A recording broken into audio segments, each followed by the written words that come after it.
श्री राधे, आइए अष्टम स्कंद के 12वें अध्याय पर विचार करते हैं। देवासुर संग्राम जो अमृत मंथन के बाद प्रारंभ हुआ था, नारद जी ने उसे शांत किया। परंतु यहाँ एक छोटी सी और कथा जुड़ गई देवासुर संग्राम से। जब भगवान शंकर को इस बात का पता चला कि भगवान नारायण ने ऐसा अद्भुत मोहिनी रूप धारण किया कि उनके अद्भुत रूप से मोहित होकर देव सारे असुर इतने मोहित हो गए, भगवान ने देवताओं को अमृत पिलाया। असुर जो है ठगे के ठगे रह गए। वृषध्वजो निशम्येदम योषिद रूपेण दानवान मोहयित्वा सुरगणान हरि सोमम पाययत। ऐसा रूप बनाया कि सारे असुरों को मोहित करके देवताओं को अमृत पिलाया। तो भगवान शंकर का मन हुआ, चलो मैं भी भगवान के उस सुंदर योषित रूप का, योषित कहते हैं नारी, जो मोहिनी रूप धारण किया था, वो मैं भी देखूं। तो साथ में पार्वती को अपने सारे गणों को लेकर पहुंच गए भगवान।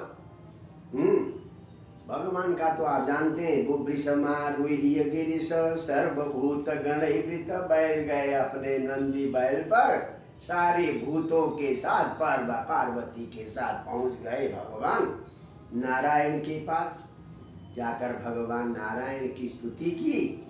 भगवान कहते, देखो आपको कोई तो ब्रह्म कहता है, कोई आपको धर्म कहता है, कोई आपको सत और असत से परे कहता है, और कुछ वैष्णव आपको 9 शक्ति से युक्त परब्रह्म मानते हैं, कुछ पातंजल आदि योग मार्ग के लोग आपको परम योगी मानते हैं।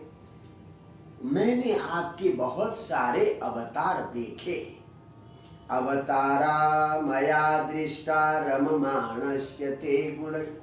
गुण में रमते हुए आपने बहुत सारे अवतार लिए, उन अवतारों को मैंने देखा है। सोहम तब दष्टुमिच्छा में यत्ते रुयोसे वपुर धृतम। आज तक आपने किसी नारी का रूप धारण नहीं किया था, अब की बार आपने योषित रूपम नारी का रूप धारण किया है। तो उस असुरों को मोहित करने वाली मोहिनी नारी का रूप देखना चाहता हूँ। देखिए न, ये न सम्मोहिता दैत्या पायिता चामृतम भय। ये न जिस योषित रूप ने, मोहिनी रूप ने असुरों को मोहित किया और देवताओं को अमृत पिलाया, और वही आपका रूप देखने की इच्छा से हम आपके पास आए। एकदम स्पष्ट रूप से अपनी इच्छा व्यक्त कर दी भगवान ने, भगवान शंकर ने। तो भगवान नारायण थोड़े मुस्कराए तो कहा कि मैंने तो कौतूहलाय दैत्यानां योषिद में सोमया कृत पश्यतासुर कार्याणि गते पीयूष भाजने। जब असुरों ने अमृत का घड़ा जबरदस्त छीन लिया था, देवता दुखी हो गए थे, तो कौतूहलाय माने उन दैत्यों को, असुरों को मोहित करने के लिए मैंने नारी का रूप दिया था। अगर आपको देखने का मन है तो देख लीजिए, कोई हर्ज नहीं। तत्ते हम दर्शयिष्यामि दिदृक्षो सुरसत्तम। हे श्रेष्ठ देव, अगर आप देखना चाहें तो देख लें। देखिए, ये नारी का रूप कामुक व्यक्ति को ज्यादा पसंद आता है, सामान्य व्यक्ति के लिए इतना नहीं है। इतना भगवान ने संकेत किया, भगवान चुप हो गए। अब इधर उधर देखने लगे, देखता हूँ भगवान का नारी का रूप कहाँ दिखेगा। भगवान इधर उधर देख रहे थे तो आगे एक बगीचा था, बगीचे में एक सुंदर युवती का दर्शन भगवान शंकर ने किया। ततो ददर्शो पवने वरस्त्रियं विक्रीडतिं कन्दुकलीलया लसत् दुकूलपर्यस्तनितम्ब मेखलाम् आवर्तनोद्वर्तन कंपितस्तन। तो एक उपवन में सुंदर स्त्री को देखा।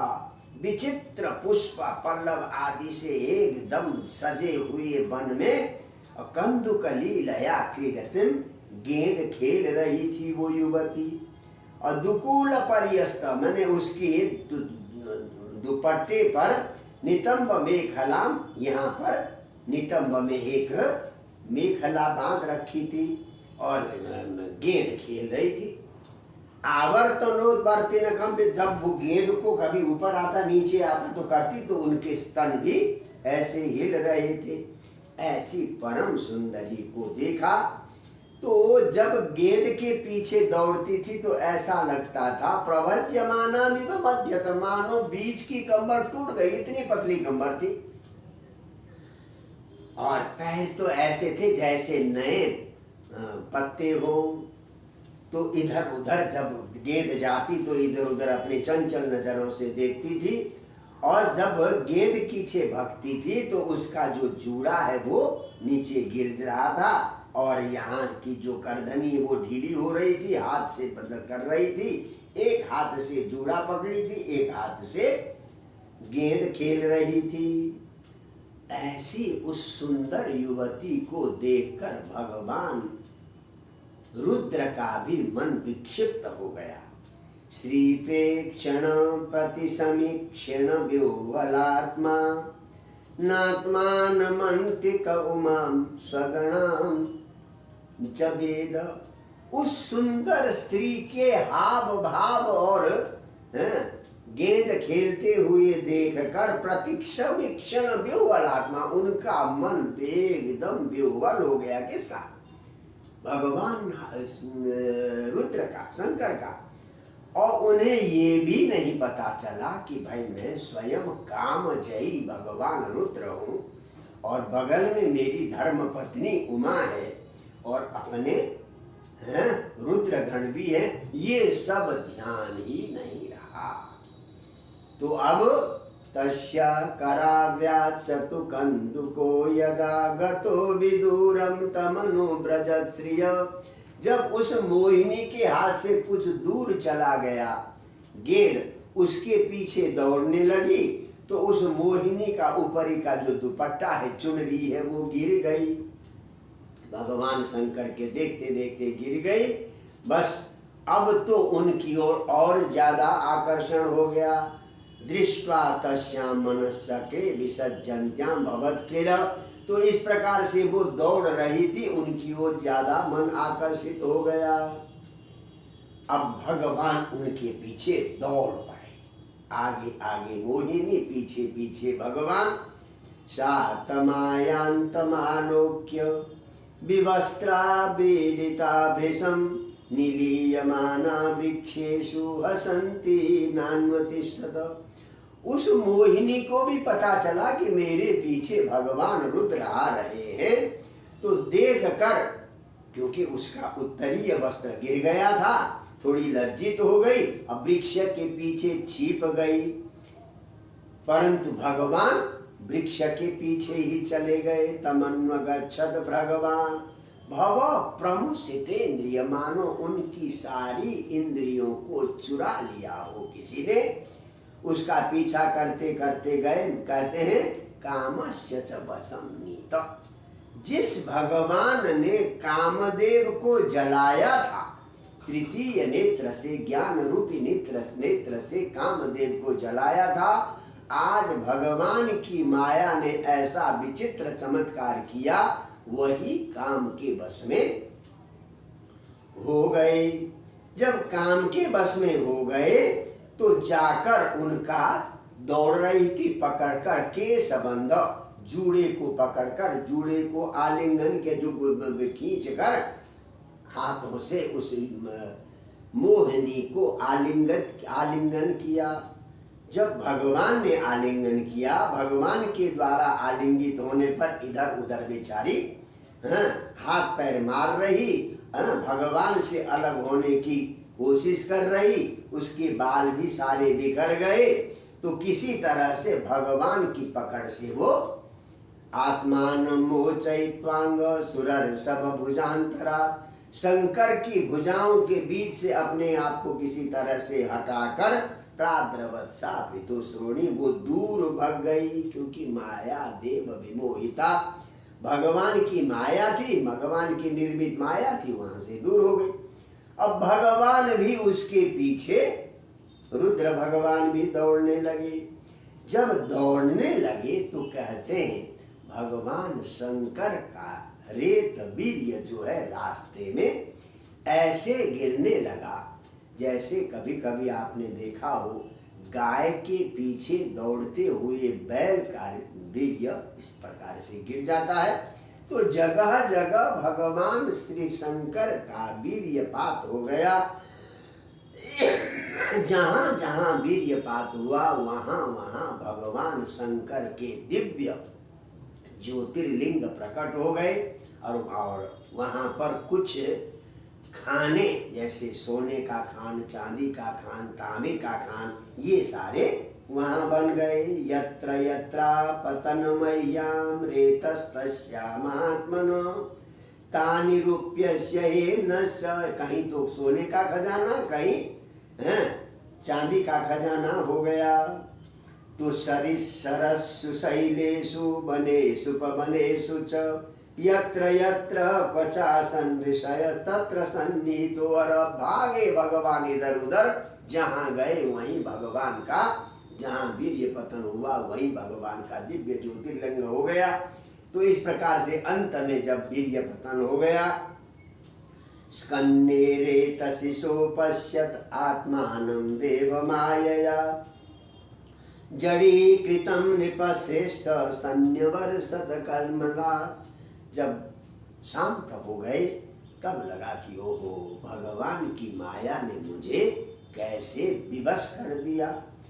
तो वापस आ गए और कहते उन्हें तम अविक्लवम अप्रीणम, उनमें कोई व्याकुलता नहीं थी। किसमें? भगवान शंकर में। और अव्रीणम, कोई लज्जा भी नहीं थी। वो जानते थे भगवान की माया अजेय है।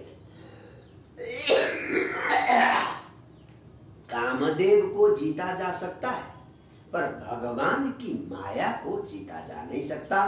तो इसलिए भगवान में कोई व्यग्रता, यानी इतनी सारी घटना होने के बाद सामान्य पुरुष होता तो मुंह छिपाकर भाग जाता, आत्महत्या कर लेता, पर भगवान को कोई व्यग्रता नहीं और भगवान शंकर को कोई लज्जा नहीं।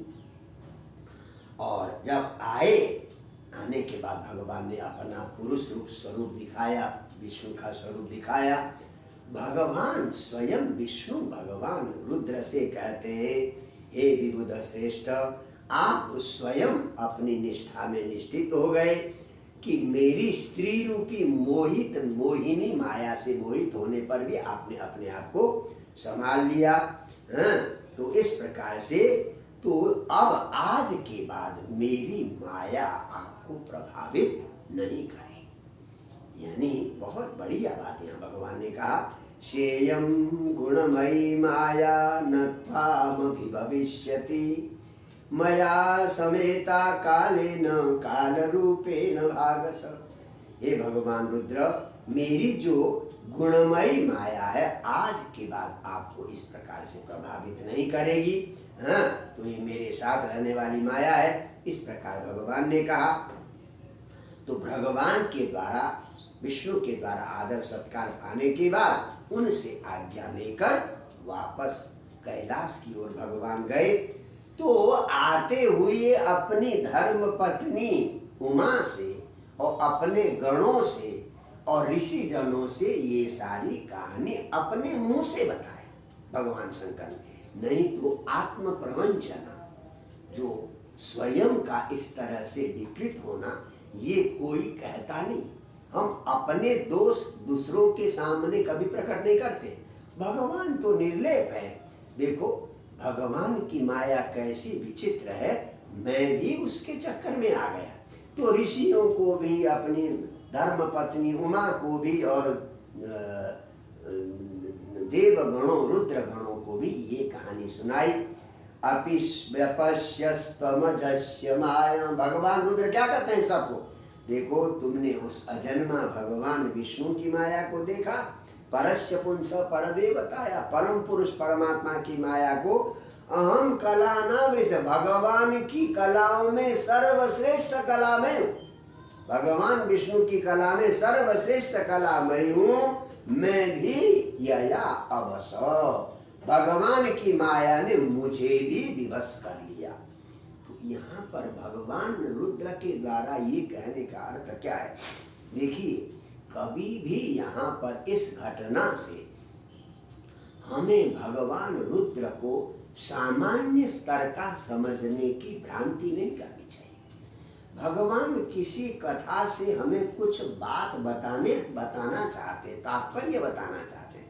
तात्पर्य क्या है कि व्यक्ति को कभी भी कि मैंने काम जीत लिया है, मैं इंद्रिय को वश में कर चुका हूँ, अब इंद्रियां मेरे वश में है, ऐसा कभी भ्रम से भी नहीं सोचना चाहिए।